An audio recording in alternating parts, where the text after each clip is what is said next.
where we got Chase Hooper coming in at minus 240, going up against Lance Gibson Jr., who comes in at plus 205. Now, last time around, Chase Hooper ended up getting knocked out by Alexander Hernandez in the dying seconds of round 1. Now, it's very unfortunate way for Hooper to have his 5-fight winning streak snapped, especially in a fight where it seemed like he was getting a little bit comfortable fighting Hernandez at distance. He had a big height and reach advantage that night. He was able to keep Hernandez at bay for most of that, avoiding the big shots of Hernandez, largely utilizing a kick-heavy game. I think it was just a matter of time before he eventually got to his grappling, but he just couldn't find the right opportunity to get there. And unfortunately, he goes for a combination near the ending of that round and gets absolutely blitzed and put up by Hernandez. Very, very unfortunate.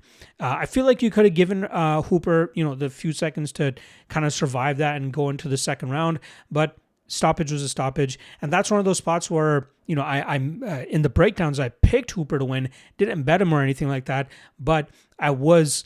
I bet the under 2.5 in that at minus 105, which I was happy to cash there. But I did highlight the Alexander Hernandez round 1 knockout at plus 1,300, and it came through. So very bummed that I didn't actually end up taking that myself, but I am happy that I was able to at least acknowledge it. Hooper at his best obviously looks to get fights to the ground. He's a wizard on the mat. His striking will always be what it is. He needs to find a happy medium between, the reckless striking approach he showed against Vyacheslav Borshev and then the tepid style he showed against Alexander Hernandez. If he can find the happy medium there, I think he'll be more successful in terms of finding ways to get fights to the mat a little bit more efficiently so that he can actually work on the strength in his game, which is that wizardry level BJJ he brings to the table. He's still only 26 years old, so he's getting good experience throughout his career now, and I think that's obviously going to help him if he maintains staying at this level and then fighting better competition. Now, he's going up against Lance Gibson Jr., who finally got a shot on the UFC stage back in December when he went up against King Green in a short notice matchup, which was his UFC debut as well.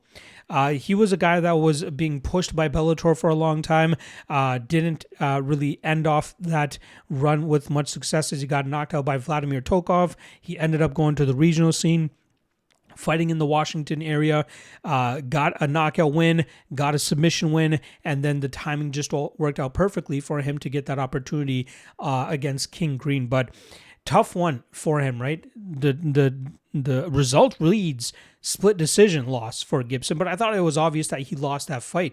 That was a fight where, Gibson Jr. was utilizing a lot of lateral movement, trying to find the right opportunities to blitz and attack King Green, but King Green was doing a great job with his volume, with his counter-striking, with his jab down the pipe. Gibson tried initiating the grappling. I think he got a takedown in the second round, but outside of that, didn't really have much success. And he's a guy that, has grown up in the MMA world. His dad's, I believe, a former UFC fighter. His stepmom, Julia Budd, who's a pioneer of women's mixed martial arts, even fought on a few of the same cards as Gibson Jr. During the Bellator days.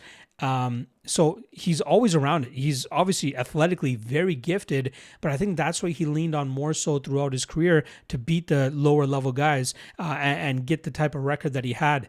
But as we're seeing him fight, more skilled fighters, things might not work out for him as well. I wish he would throw with a little bit more power. He seems to have the physique and the athleticism to be a pretty big power striker, but we don't see that type of confidence from him.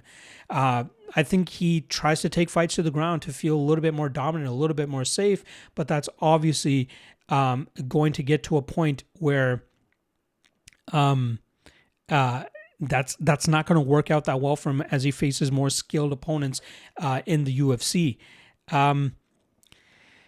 This is a tough one. One that I like Chase Hooper just because of his submission game, and I feel like he can find a way to finagle Gibson into the grappling realm. But I believe the strength and the athleticism of Gibson can keep him away and keep this fight standing more so. I think Hooper would need to apply what he did to a Vyacheslav Borshev, drive forward recklessly, throw big shots, try to find a shot that would hurt Gibson, and then get into the grappling realm. I think if he tried to straight up wrestle Gibson Jr., it won't really work out for him.